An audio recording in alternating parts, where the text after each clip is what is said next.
பையா பொய் வச்சுட்டு பேசுறாங்க. அவங்களுடைய வேஷம் கலைந்து விட்டது, கலையப்போகுது.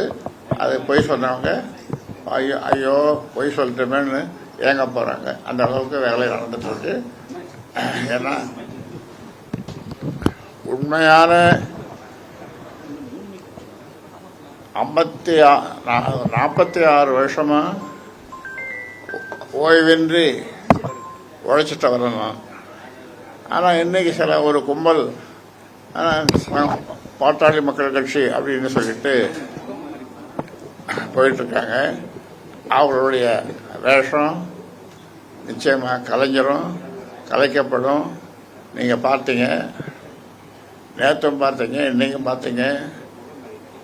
மாநில செயற்குழுவில் எவ்வளோ கூட்டம், கார் மட்டும் 8000, எவ்வளோ கார், எவ்வளோ 800 கார் அந்த ஓபிஆர் அந்த மண்டபத்துக்கு பக்கத்தில்.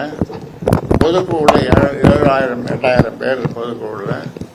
அதே மாதிரி நம்ம மகளிர் மாநாடு பூம்புகாரில் கட்டுக்கடங்காத கூட்டம். இப்படி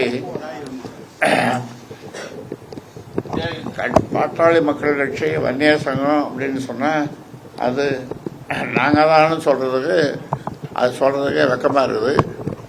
நாங்கள் தான் சொல்லும்போது இன்னொருத்தர் நீங்கள் கேட்பீங்க, அது யாரும் அந்த கும்பல் தான். அது ஒரு கும்பல். அந்த கும்பலுடைய வேஷம் கலைச்சிட்டோம். எப்போ கட்சியை விட்டு நீக்கணுமோ அன்னைக்கே கலைஞ்சு போச்சு. அதெல்லாம் போலி, எல்லாம் போலி ஆசாமிகள். நம்மளாம் போலி ஆசாமிகள், போலி நபர்கள்.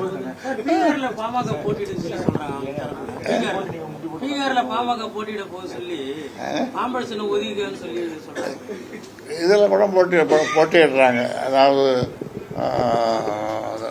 தென் கொரியா, ஜப்பான் அங்கெல்லாம் கூட போட்டி போட போறாங்க. மாம்பழ சின்னத்தில் தென் கொரியா, ஜப்பான், அப்புறம்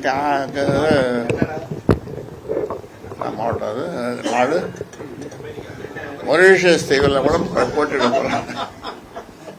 பிளே ஸ்டோர் மற்றும் ஆப் ஸ்டோரில் இருந்து பாலிமர் செயலியை QR கோடு மூலம் பதிவிறக்கம் செய்யுங்கள். செய்திகளை உடனுக்குடன் பெறுங்கள்.